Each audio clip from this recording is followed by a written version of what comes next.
बिस्मिल्लाहिर्रहमानिर्रहीम। अस्सलाम वालेकुम डियर स्टूडेंट। कल हम लोग साइक्लिक प्रोसेस के बारे पढ़ना शुरू किया था जो कि दरमियान में रह गया था। अब यहाँ देखिए वो कहता है कि it is a series of processes after which the system remains to its initial conditions जो आ जाता है। मतलब ये है कि मैंने बताया था कि कल भी आपको कुछ पैरामीटर्स हैं जिसके साथ हम थर्मोडायनामिक स्टेट को एक्सप्लेन करते हैं, जिसमें प्रेशर है, वॉल्यूम है, टेम्परेचर है।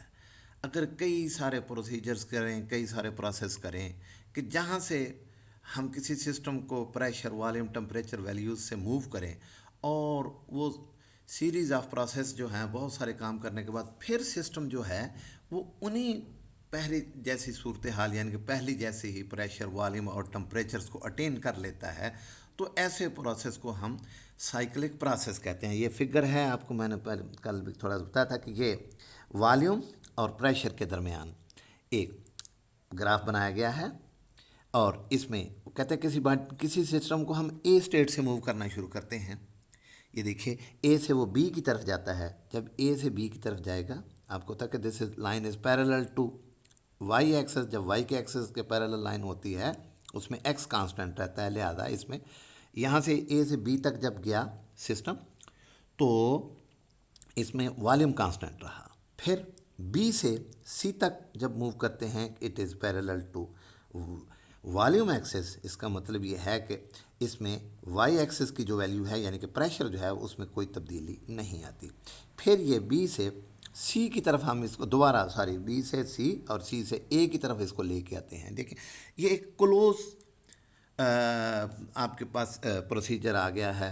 इसमें क्या है, ए से चला दोबारा सिस्टम फिर ए ही पर पहुंच गया। अब ऐसे प्रोसेस को जिसमें जो प्रोसीजर्स होते हैं सिस्टम के ऊपर, जो प्रोसेस होते हैं वो जो इनिशियल वैल्यू से चलता है प्रेशर, वॉल्यूम, टेम्परेचर के लिहाज से और फिर उसी पर दोबारा पहुंच जाए, उसको हमने कह दिया कि this is called cyclic process. अब देखिए जब एक चीज़ इनिशियल कंडीशंस जो जहाँ से चली थी वहीं पर ही दोबारा पहुँच गई, तो इसका मतलब क्या हुआ कि हम ये उसके लिए कह देते हैं कि change in internal energy is equal to zero. और आपको ये भी पता है कि change in internal energy is equal to the sum of heat supplied plus work done by the system या work done on the system. जब ये चीज़ ज़ीरो हो गई तो इसका मतलब क्या हो गया कि Q plus V is equal to zero. ये ज़ीरो के बराबर आ गया इसने। अब यहाँ से बात साफ जाहिर है कि W और Q का आपस में रिलेशन रह जाता है। ये भी थोड़ी देर के बाद डिस्कस करते हैं। अब ये कि वो कहते हैं कि इन प्रोसीजर्स को हम 3 स्टेप्स में एक्सप्लेन किया है, मतलब यह है कि कैरी ऑन किया है। पहले ए से बी तक गए, इसमें आपने देखा कि pressure varies but the volume does not.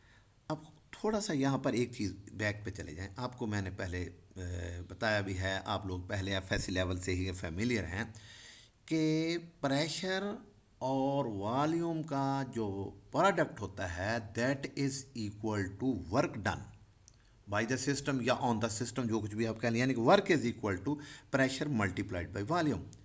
अब इसका मतलब ये है कि ये जो area within this coordinate, pressure और वॉल्यूम कोऑर्डिनेट में जो भी एरिया हम करेंगे, आपको पता है एरिया होता है लेंथ ज़रब विड्थ, उससे मल्टीप्लाई करने के बाद जो भी आएगा वो वर्क को ही रिप्रेजेंट करेगा। जब प्रेशर कांस्टेंट है, पी में कोई तब्दीली नहीं आई, तो इसका मतलब यह है कि सिस्टम प्रेशर तो वेरी किया लेकिन वॉल्यूम कांस्टेंट रहा। आपको पता है कि जब पिस्टन को ऊपर नीचे मूव करते हैं या पिस्टन को ऊपर नीचे मूव करता है सिस्टम, तो उसके नतीजे में क्या वॉल्यूम में चेंज आती है। जब वॉल्यूम में चेंज ही नहीं आई तो इसका मतलब यह है कि delta V is equal to zero. लिहाजा work done by the system या work done on the system from A to B is equal to zero हो गया।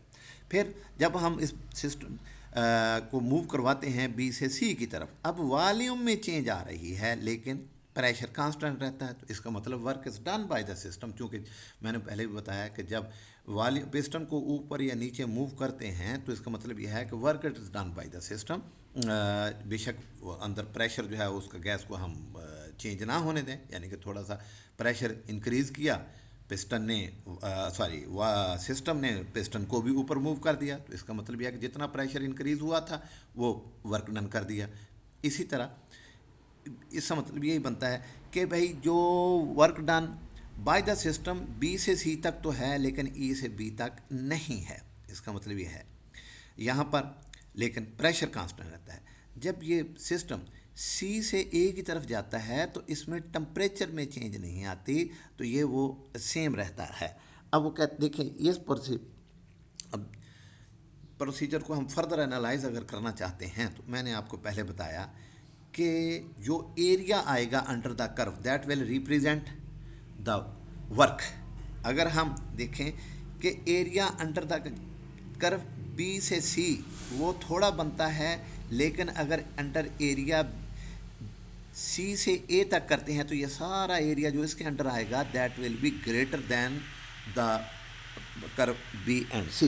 इसका मतलब ये है कि ये सिस्टम ने जब यहाँ से लेके यहाँ तक चलता है तो वर्क जो है वो ज़्यादा आता है, यहाँ से लेके यहाँ तक सिस्टम जब मूव करवाते हैं तो उसमें वर्क जो है वो कम है।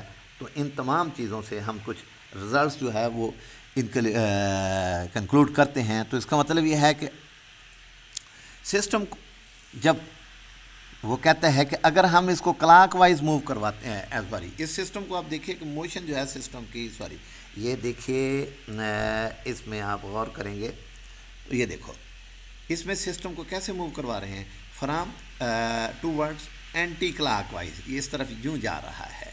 अगर सिस्टम को यूँ भी तो मूव करवा सकते थे, यहाँ से लेके यहाँ तक यूँ जाता, तो this will direction will be the clockwise direction.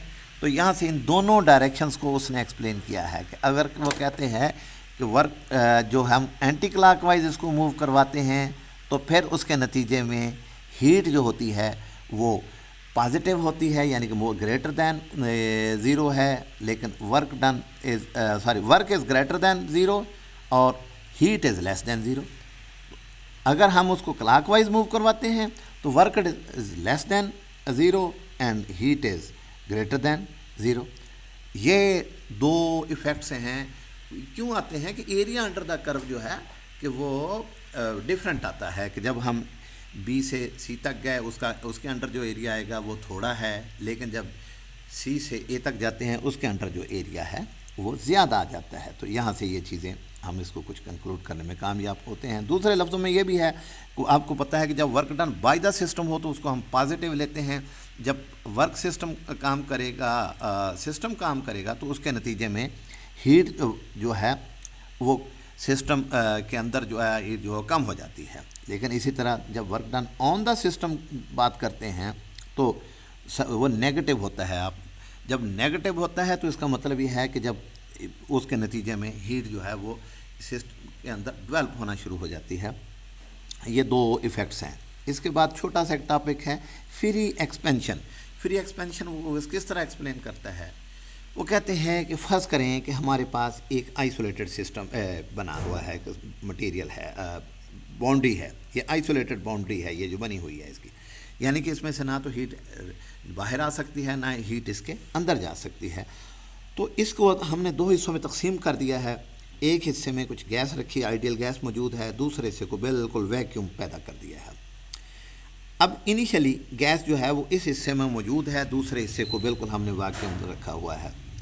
अगर हम इसको खोल देते हैं, यहाँ पर काक लगा दें इस बाउंड्री में, काक लगाते हैं तो हीट जो है जो गैस होगी वो यहाँ से मूव करना शुरू करेगी और सारी कंपार्टमेंट के अंदर इक्वली फैल जाएगी। जिस तरह ये उसने कहा था कि सब के अंदर इक्वली फैल जाएगी, पूरा जो है उसके अंदर दोनों डायरेक्शन में। जब काक खोलेंगे तो ये दरमियान में जो बाउंड्री लाइन है उतनी ही गैस आपको पता है कि इस तरफ से वैक्यूम की तरफ मूव कर जाएगी। तो अब यहाँ पर कुछ नतीजा हम इसको भी नहीं।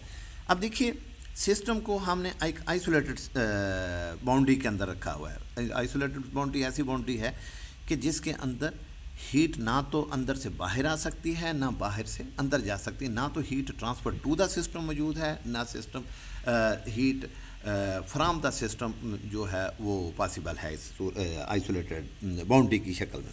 लिहाजा Q is equal to zero. अब Q ज़ीरो है और वर्क भी नहीं हुआ, सिस्टम ने कोई काम भी तो नहीं किया, वर्क वो तो उसी के अंदर रह गया है। तो अब Q भी ज़ीरो है और W भी ज़ीरो है, तो फिर इस हालत में फर्स्ट लॉ ऑफ थर्मोडायनामिक्स को अगर हम देखते हैं, Q भी ज़ीरो W भी ज़ीरो, इसका मतलब ये है कि change in internal energy is equal to zero. अब चेंज इन इंटरनल एनर्जी का ज़ीरो का दूसरे लफ्ज़ों में अगर हम सिंपली एक्सप्लेन करते हैं तो वो एक मतलब ये है कि दिस रिमेन्स कांस्टेंट, इसमें जब चेंज नहीं है तो कांस्टेंट ही रहेगा। तो फिर इन सब का मतलब क्या हुआ, तो इसका मतलब क्या हुआ कि मतलब ये है कि जो है एनर्जी जो है आप ये भी है कि इंटरनल एनर्जी वो कांस्टेंट रह गई।